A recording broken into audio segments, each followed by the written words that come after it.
Hi, I'm Nancy O'Neill. What does aging gracefully mean to you? Well, it means something different to everyone. No matter what age you may be, Aging Gracefully on Suncoast FYI offers advice that could help you live a healthier life. Each week we hear from a variety of specialists on a wide range of subjects. So please join us for Aging Gracefully on Suncoast FYI.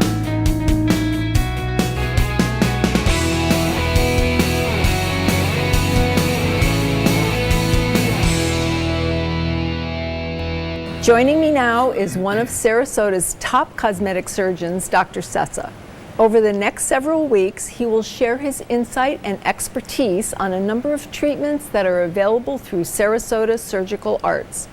Today's topic will be on the benefits of facial rejuvenation. Good morning. Thank you for being with us. Thanks for having me. Now, I know that all of our viewers want to jump right into what we're going to talk about today, okay, facial rejuvenation, but could you tell us a little bit about yourself and how you came to be in Sarasota? Sure. So, I'm an Italian-American who grew up in New York, after graduating high school, I just kept moving further and further away from New York. Eventually, I made it down to Louisiana, where I went to medical school, as well as did my surgical residency. Then I went on and did a fellowship out in Utah and just in cosmetic surgery. And while I was at LSU in New Orleans, I met my now wife, and we now have 3 young children. I have 3 small sons. And we moved to Sarasota about 10 years ago. And that's when I started my practice. It's a solo practice.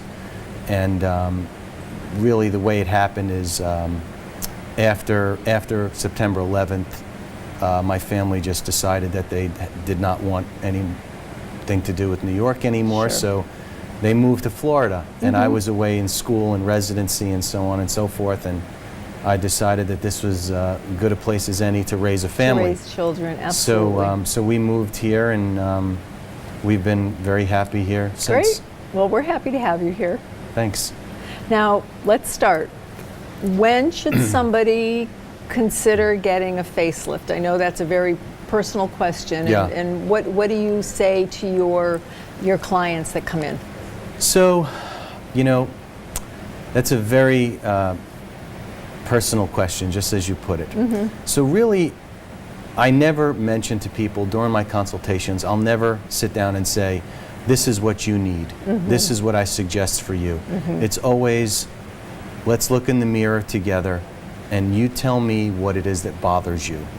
So I like that. It's something that what bothers you may not bother me, and what bothers me may not bother you. Yeah. So I've learned a long time ago not to say what I'm bothered by. So if you look in the mirror, let's say you're 45 years old. I'm 45 years old. Let's say look in the mirror and you're 45 years old and you notice that you have a little bit of creasing or maybe some heaviness in your jowls, or maybe you're starting to get some looseness in your neck. So that may be time to maybe start thinking about doing something. Okay, but maybe not a full facelift, right? Maybe not a full facelift. So, when you talk about facial cosmetic surgery, it's all about how much something bothers you. Right. If it bothers you enough to correct it surgically, then you're ready to have a facial procedure done. Okay. I just want to just expand on that slightly, in that facelifts aren't one size fits all, right? Think of facelifts as a continuum. So early on, you have a mini lift to fix maybe minor things, minor issues. Then you have more of like a modified facelift, which is a little bit more aggressive to fix maybe some things in your neck, maybe a little bit more loose skin. And then you have a facelift, which is what I consider facelift, neck lift combined. A lot of surgeons separate the two, where you do a facelift and a neck lift. But when I call it a facelift, just for all intents and purposes, think about face and neck all together. Because as far as I'm concerned, it's all one structure. Well, I would think so. I would think if you're going to get your face done, you can't have That's right. all the wrinkles on your neck. Now, That's right. Can you give us an idea how much younger you're going to look after surgery? And again, it Sure. depends on how much surgery you have done. Sure. So I've done surgery on women that say that they look 30 years younger. I've done surgery on women that say they look 10 years younger. Right. 15 is probably about the average that you could expect. And it's not just the surgical procedure. It's, you know, a lot of women bring in pictures. This was me when I was, you know, 20 years ago. This Right. was me when I was 15 years ago. No one brings in a picture and says, this was me last year. Right. You know? They have to be realistic, though, Right. with what their expectations Right, yeah. are and what you can do. And when you do this surgery, how long do the results last? I mean, Yeah. if they're looking for 10 years or 15 years, how Yeah. long can they expect that to last them? So everything that I do is permanent. So technically, when you hear the word permanent, you think of about 5 years. Okay. But with this type of surgery, think more along the lines of 10 to 12 to 15 years. Okay. Really depends on where you were when you started. Okay. So if you were early on in that continuum, expect 15 years of solid results. All right. Now, I'm not going to stop the wheels of aging, right? Can't do that. But if you took a picture of yourself and cut yourself in half, and one had surgery and one didn't, and then moved 15 years down the road, Right. the one who had surgery is going to look significantly better Better. than the one who did not. Okay. So think of cosmetic surgery in that sense. And it's okay to think, well, hey, you know what, I got this done in 8 years, 10 years, 12 years. If I don't like the little sagging or the wrinkles that I'm developing, I can do something, again. a mini or Right. maybe a mild tuck Okay. or something along those lines to get the result that I want. That you wanted. Yeah. Now, whatever it is that you have done, and I'm sure this is a question that you will answer on a case-by-case basis, Yeah. but recovery time. I mean, obviously, if you have something smaller done, it's not going to be as Sure. time. Sure. So I think I do a really good job in terms of recovery for most of my patients. I would say 95 to 98% of all my patients, within 7 days, they're pretty much ready to be out and about in public. If you have a bruise here and there, you could always put a little bit of cover-up makeup on, but 95 to 98% of all the swelling will be gone by 6 to 7 days. Awesome. So what I generally tell my patients is, how long are you going to be laid up in bed? Right. 1 day, right? Excellent. The same day of surgery. The next day, you could be walking around. I've had patients tell me that they've gone shopping the following day. I don't like that, Right. but the sooner you're moving around and the sooner you get to more normal routines, Yeah. the quicker you're going to recover. That's right.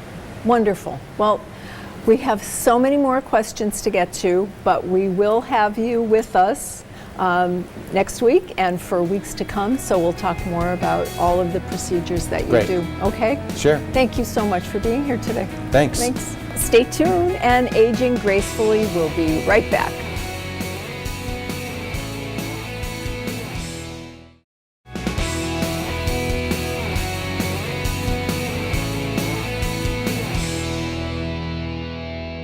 We have a new guest in the studio today. Dr. Terry Dees is here to tell us more about her program, Customized Weight Loss.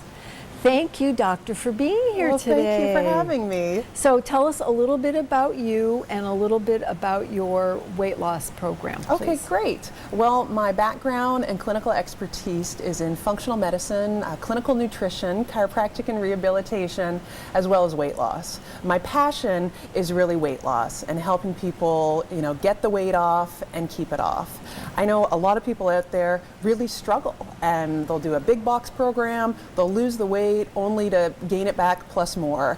And I was one of those people. You name a diet, Nancy, I was probably on it. Yep.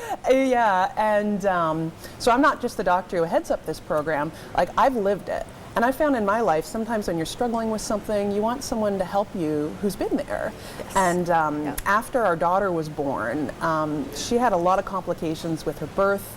We nearly lost her, and like a lot of people, I was an emotional eater. So I really struggled after she was born. And on my own program, I've lost 64 pounds. Oh my gosh. I feel, oh, there's my before and after Yay. right there. I feel great. And I really want to help other people do that too. And that's it. It's so important to have somebody who's been there and done that, because if you can't relate to people, Right. then you can't get into their heads and know what they're going through. Exactly. So what sets your customized weight loss program apart from other programs then? Right, because there's lots out there. Yep. So I think what really sets us apart is if people are doing what they're supposed to do, they're getting on the scale every day, they're seeing results, and that really keeps them motivated to And move you want forward. them on the scale every Yeah, day. we want them on the scale because they're losing weight very rapidly, but in an extremely healthy way. Number two, we're not starving anybody. And number three, we're using real whole food nutrition. When you get into packaged or processed foods, it gets hard to maintain for the long-term results. And number four then is we teach them how to reset their metabolism so that they can get results that last for the long term. Because that's the important part. Once you get the weight off, how do you keep it off? What do you tell your clients about doing that? Once they've lost the weight, how do you get them to maintain Yeah, that? because I think it's almost more important to know how to maintain it than just to lose it. When you give people a plan and a lot of structure and how they follow things, people are extremely successful on that. It's when left to our own devices that sometimes we can take a little bit of a downhill spiral. Yep. So we teach them how to reset their metabolism. Our program is no drugs, no surgery, high-grade nutraceuticals, and whole food nutrition. And then once we've reached that maintenance weight where they wanted to get to their goal, where they are, where they want to be, we help them then to maintain it. We really believe that people should be able to enjoy food, and Absolutely. that's a big part of life. They just, need to make better choices 80% of the time, and 20% you can enjoy life. So you want to go to a party, you want to have a piece of cake or have a cookie, you can do it. Or a glass of wine. Or a glass of, just not every, right, in this area especially, yeah, that's a big part of it. Happy hours everywhere constantly in this town, but they can have a glass of wine. We're just not doing it every single day. Okay. So now do you customize the program to each individual when they come in to see you? Yes, yeah, people meet with me. They're not meeting with my other representatives or anything like that. And we sit down just like you and I are right now, and we go through kind of what's going on with their health so that we can build a plan that's going to get them the best results. Okay. And everybody is so different on where they are with things with their health that we can really customize it for Focus them. right into that. Yeah. Now I know you have a lot of success stories, but is there one that you would like to share with our viewers today? Yes, I'm super proud of Connie. And Connie, like a lot of people, she's 71, and that weight just kind of crept on over the years. And she was having a lot of knee pain, high blood pressure. She was really struggling with, her husband's a real go-getter, and he wanted to go out and do things, and she just didn't have the energy to keep up. So she started with us. She lost 41 pounds in 71 days. Oh my gosh. She's still losing now, and she's still doing great. The knee pain's gone. The blood pressure's back to normal. And, she just had a conversation with the other day, like, I need my husband to start to keep up to me now. It's been a complete transformation. And it must just change her whole outlook on life. I mean, having all of that energy back. Yeah, and that's a lot of our people, that they get back that kind of zest for life. Especially when you're older like that, when and you think, oh my gosh, I can't do this anymore. They found you. So that's sweet. Amazing. No, that's really amazing. Our oldest person we've worked with thus far is 85. And still lost a lot of weight in a quick amount of time, the healthiest way, and then we teach them how to maintain it. It doesn't matter what age you are. It's all about being the best you can be for whatever age you are. Now, I agree with that.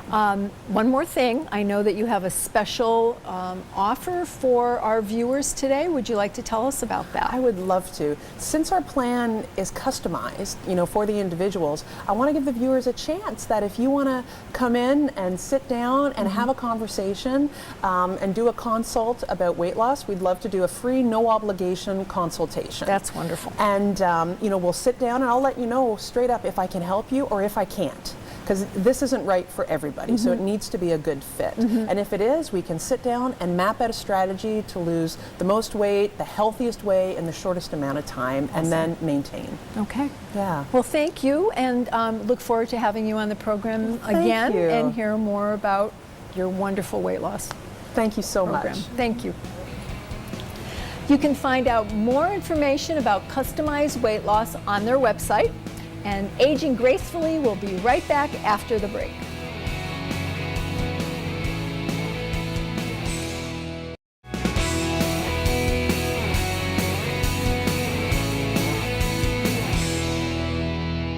We welcome Dr. Russell Sampson from Sarasota Vascular Specialists into the studio today to discuss varicose veins. Thank you so much for joining us today. My pleasure, thank you. There's a lot of misconceptions I know about this particular subject, so we'll get to those. But can you start with what is the difference between varicose and spider veins? So varicose veins are the bulging blue veins that you see running down a person's leg. And they're big and they're obvious, they look like ropes. Spider veins are little tiny little pink, usually sometimes blue markings or blemishes on the skin. They don't really raise up. Okay, can those come at any place on the body, or do they specifically? They can occur anywhere, but strangely enough they occur predominantly on the legs. Okay. And what happens if varicose veins aren't treated in a timely manner? Well, one of the reasons that I'm here today is to put to rest some of the things that you may see in advertisements, in magazines, TV and newspapers about the dangers of varicose veins. I think people have to realize that the majority of times varicose veins are just a cosmetic problem. They very, very rarely lead to trouble. So when you see an ad on TV saying beware of your varicose veins, you could lose your leg or lose your life or get into lots of problems, you have to be very suspect about that advertisement. Okay. Because most times it's a very simple condition that we take care of for cosmetic purposes. Okay, so that's basically what it is. So that's, I know, because for so many years I've heard that you know, these are very dangerous, detrimental to your health. So that is not necessarily true. Very rarely. So varicose veins can cause pain sometimes. They can sometimes get a blood clot, but a blood clot in a varicose vein is not a dangerous blood clot like a blood clot in a deep vein in your body. And sometimes if you have veins for a very, very long time, you can get discoloration of the ankle and even an ulceration of the skin. But that's very, very uncommon. All right, so in that case then, what would you do for a treatment for varicose veins? Well, the treatments are the same whether it's for cosmetic purposes or for a real medical indication. First of all, you have to eradicate the varicose vein. So we have a very simple procedure under local anesthetic in the office. We make a tiny incision under local. We have a specially designed hook that grabs the vein, and interestingly, the vein's got no pain fibers. So when you pull it, the patient feels virtually nothing. Can I have your hand for a minute? So this is all that the patient will feel, a pulling sensation. Oh my goodness. They feel the skin moving. They don't feel any pain from the vein. We put a little steri strip on the incision, put the patient in a stocking, they go back to normal activity without even taking a Tylenol. Okay, now, so how much of a vein are we talking about you taking out with this little It's procedure? amazing. Through a tiny incision like this, we can sometimes take out as much vein as that. Now, some people will also have a vein that runs up the inside of the leg called the saphenous vein that has valves in it that may not be working. And if that vein is very distended, very enlarged, and certainly not working properly, we get rid of it with what we call an ablation. And that's done under local anesthetic. Again, in the office, we use a device that burns the inside of the vein and destroys it. Not everybody needs that, and one of the reasons, again, why I'm here, a lot of people are having that procedure unnecessarily. So it's not only that you get an unnecessary procedure, but that's the vein that we use for, if we ever need to do a heart operation and we need an artificial artery, we use that vein instead of an artery. So if you've had that vein taken away by mistake or unnecessarily, and you ever need a heart operation in the future, you're out of luck. Oh my goodness. That is something that, again, I've never heard before, so I'm getting quite a bit of medical knowledge that I appreciate, because you never know. I mean, this is the whole point about people when they're getting older. I think they need to have more than one opinion from someone. And I think so when I was in New York, there was a clothing company called Cy Sims, and they always said their best customer was an educated customer. And it's the same thing here. If you're going to be having something done to your body, you should really know what's going on with that condition.